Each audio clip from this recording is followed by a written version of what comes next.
के साथ शराब नीति घोटाले के किंगपिन केजरीवाल,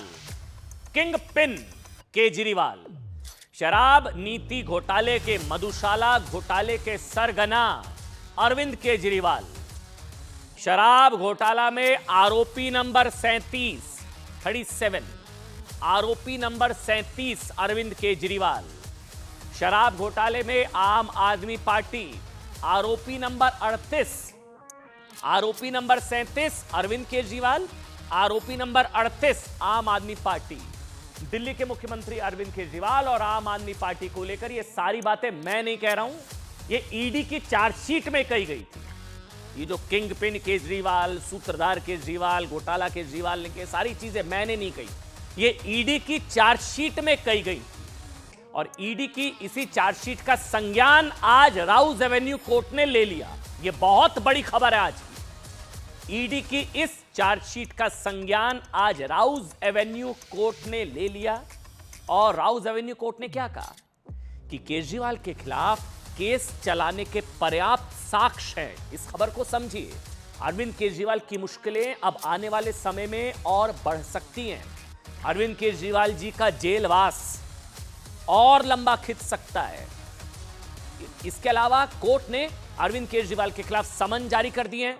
केजरीवाल हाजिर हो, आरोपी नंबर 37। अब लोग सवाल पूछ रहे हैं, भाई क्या अब कुर्सी छोड़ेंगे अरविंद केजरीवाल?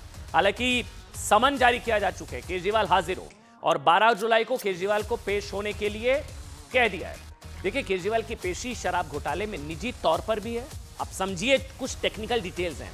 अरविंद केजरीवाल जब पेश होंगे अब, तो एक तो वो पर्सनल कैपेसिटी में पेश होंगे, निजी तौर पर।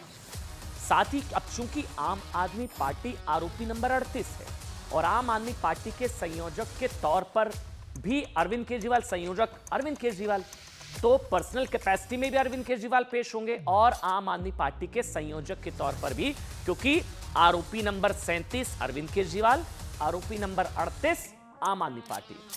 अब इसलिए माना जा रहा है कि अरविंद केजरीवाल और आम आदमी पार्टी के लिए सबसे मुश्किल दिनों की शुरुआत अब हो चुकी है। यानी अब आम आदमी पार्टी के वो पदाधिकारी और कार्यकर्ता भी जांच के दायरे में आ सकते हैं, क्योंकि अब आप समझिए, अब आम आदमी पार्टी जो है वो आरोपी बन गई है, पार्टी आरोपी बन गई है। इसलिए कुछ कार्यकर्ता या और नेता अब शायद जांच के दायरे में आ सकते हैं, जिनका रोल किसी ना किसी स्तर पर शराब नीति घोटाले में है, क्योंकि पार्टी आरोपी बन गई है। शराब नीति घोटाले में ईडी ने 232 पेज की चार्जशीट दाखिल की है, 232 पन्नों की। इस चार्जशीट में मैंने आपको बताया कुल 38 आरोपी बनाए गए हैं, 38 आरोपी, 232 पन्नों की चार्जशीट है। सारी टेक्निकल डिटेल्स मैं आपको दूंगा। 38 आरोपी बनाए गए हैं। मैं फिर से बता रहा हूं, आरोपी नंबर 37 अरविंद केजरीवाल, आरोपी नंबर 38 पूरी की पूरी आम आदमी पार्टी। और इस चार्जशीट का संज्ञान किसने ले लिया? राउज एवेन्यू कोर्ट ने। कितने का घोटाला? ये सारी डिटेल 100 करोड़। ईडी ने चार्जशीट में प्रोसीड ऑफ क्राइम का भी जिक्र किया है। प्रोसीड ऑफ क्राइम, ईडी ने चार्जशीट में कुछ व्हाट्सएप चैट का भी जिक्र कर दिया है। ये अरविंद केजरीवाल जी की व्हाट्सएप चैट्स हैं, उसके भी स्नैपशॉट्स हैं। ये कुछ व्हाट्सएप चैट का जिक्र कर दिया है। उनमें से एक व्हाट्सएप चैट शराब घोटाले के आरोपी के कविता, अच्छा ये देखिए, इसको फुल स्क्रीन पर हम दिखा सकते हैं, इसको दिखाइए। अब इसको आप पढ़िएगा। ये दरअसल के कविता के पीए हैं विनोद चौहान और अरविंद केजरीवाल के बीच बातचीत का ये व्हाट्सएप चैट है। ईडी का आरोप है कि के कविता के पीए विनोद चौहान के जरिए 25 करोड़ रुपए गोवा चुनाव के जरिए आम आदमी पार्टी को पहुंचाए गए थे। अच्छा, व्हाट्सएप चैट में क्या पता लग रहा है? व्हाट्सएप चैट से साफ पता होता है कि अरविंद केजरीवाल और विनोद चौहान के अच्छे रिश्ते थे। ये ईडी ऐसा दावा कर रही है। मतलब ईडी ने चार्जशीट में भी बताया कि आरोपी विनोद चौहान के मोबाइल से हवाला के जरिए पैसे भेजे गए नोटों के नंबर स्क्रीनशॉट बरामद हुए हैं। और जो व्हाट्सएप चैट है उसमें जन्मदिन की शुभकामनाएं वो विनोद चौहान दे रहा है। अरविंद केजरीवाल जी रिप्लाई कर रहे हैं, थैंक यू चौहान साहब, थैंक यू चौहान साहब लिख रहे हैं अरविंद केजरीवाल। ये देखिए आप, ये व्हाट्सएप चैट है। अब विनोद चौहान कौन? ईडी के हिसाब से जिसने 25.5 करोड़ पहुंचाए गोवा, दिल्ली से गोवा, सारा पैसे का हेरफेर किया। अब उस चौहान की व्हाट्सएप चैट आ गई अरविंद केजरीवाल के साथ।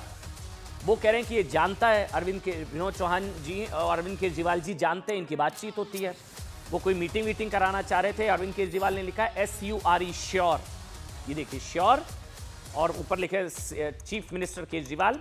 फिर इसके अलावा विनोद चौहान ने जन्मदिन की शुभकामनाएं दी। अरविंद केजरीवाल ने लिखा थैंक यू चौहान साहब। और सुनिए, अब यह भी दावा किया जा रहा है कि ईडी ने चार्जशीट में बताया है कि आरोपी विनोद चौहान के मोबाइल से हवाला के जरिए भेजे गए नोटों के नंबर स्क्रीनशॉट बरामद हुए हैं। इसके अलावा जिन्हें इनकम टैक्स विभाग ने भी पहले बरामद किया था, इन व्हाट्सएप चैट से पता लग रहा है कि तिहाड़ जेल में बंद विनोद चौहान और अरविंद केजरीवाल की मुलाकात बड़े बड़े लोगों से कराता था। विनोद चौहान अरविंद केजरीवाल की मुलाकात बड़े बड़े लोगों से कराता था। ईडी ने बताया कि आम आदमी पार्टी ने 100 करोड़ शराब घोटाले से जुटाए 100 करोड़, जो 45 करोड़ गोवा चुनाव में इस्तेमाल किए, उसमें से 25 करोड़ विनोद चौहान ने ही हवाला के जरिए गोवा भिजवाए थे। विनोद 232 पन्नों की चार्जशीट, 100 करोड़ का कुल घोटाला बकौल ईडी की चार्जशीट, और जो आंकड़ा है 100 करोड़ में से 25 करोड़ विनोद चौहान ने हवाला के जरिए गोवा भिजवाए थे। देखिए चार्जशीट के मुताबिक नई आबकारी नीति बनाने के पीछे अरविंद केजरीवाल, मनीष सिसोदिया और अन्य आप नेताओं का मकसद रिश्वत के बदले साउथ लॉबी को फायदा पहुंचाना था। रिश्वत के बदले, रिश्वत का पैसा प्रोसीड ऑफ क्राइम कहां कहां पहुंचा, ये सब बताया। इसके अलावा विजय नायर का भी चार्जशीट में अहम रोल बताया गया। क्या लिखा गया चार्जशीट में? लिखा गया कि विजय नायर पार्टी में किसी पद पर नहीं थे, वो सिर्फ आम आदमी पार्टी के मतलब आप समझिए मिडिल मैन या लाइजनर की भूमिका निभाते थे, और वो अरविंद केजरीवाल के बेहद करीबी थे। वहीं ईडी की इस चार्जशीट पर ईडी बीजेपी के पॉलिटिकल विंग की तरह काम कर रही है, ये कह रही है आम आदमी पार्टी भी मैदान में प्रेस कॉन्फ्रेंस की गई, कहा कि ईडी जो है वो बीजेपी की पॉलिटिकल विंग की तरह काम कर रही है। चार्जशीट में अक्यूज नंबर 37 तो हैं माननीय मुख्यमंत्री अरविंद केजरीवाल जी, लेकिन भारत के इतिहास में ये पहली बार हुआ है कि अक्यूज नंबर 38 है आम आदमी पार्टी स्वयं। क्यों? क्योंकि उनके खिलाफ भी तथ्य हैं। बिना किसी सबूत के, बिना किसी पैसे की रिकवरी के, बिना किसी मनी ट्रेल के आरोपी बना रही है ईडी। और जहां पे मनी ट्रेल स्थापित है, साफ साफ दिख रहा है कि इस तरीके से इन्होंने करोड़ों रुपया भारतीय जनता पार्टी को दिया। भारतीय जनता पार्टी को कब आरोपी बनाया जाएगा? अच्छा, अब लोग सवाल पूछ रहे हैं भाई साहब कि अगर कोर्ट मान रही है कि अरविंद केजरीवाल के खिलाफ केस चलाने के पर्याप्त सबूत हैं, तो भी क्या अरविंद केजरीवाल को दिल्ली की कुर्सी पर बने रहने का अब कोई नैतिक अधिकार है? कम से कम दिल्ली वालों के लिए अब उनको कुर्सी क्या छोड़ देनी चाहिए? इससे पहले आपको याद होगा हाईकोर्ट अरविंद केजरीवाल के खिलाफ कई सख्त टिप्पणियां कर चुका है। हाईकोर्ट कह चुका है कि शराब नीति केस में अरविंद केजरीवाल की गिरफ्तारी बिल्कुल सही है। हाईकोर्ट कह चुका है कि ईडी के जुटाए सबूतों से साफ है कि अरविंद केजरीवाल ने दूसरे लोगों के साथ साजिश रची। इसलिए सवाल है, अरविंद केजरीवाल को अभी भी दिल्ली का मुख्यमंत्री बने रहना चाहिए? ये सवाल है। केजरीवाल जेल में रहकर आप सभी जानते हैं कि वो चिंतित हैं। ऐसा नहीं है वो चिंता नहीं करते, वो चिंता करते हैं। दिल्ली में पानी संकट को लेकर वो चिंता करते हैं। आतिशी जी को बार बार वो बुलाते हैं। 2 बार हमने खबर पड़ी है, 2 बार उन्होंने जल संकट को लेकर आतिशी को बुलाया, ये करो वो करो, चिंता वो कर रहे हैं। लेकिन क्या जेल से काम वाकई व्यवहारिक रूप से हो सकता है? क्योंकि अभी बाढ़ के हालात हमने देखे, क्या दिल्ली में जब बारिश आई थी क्या हाल हुआ था, जल जमाव की स्थिति हमने देखी थी।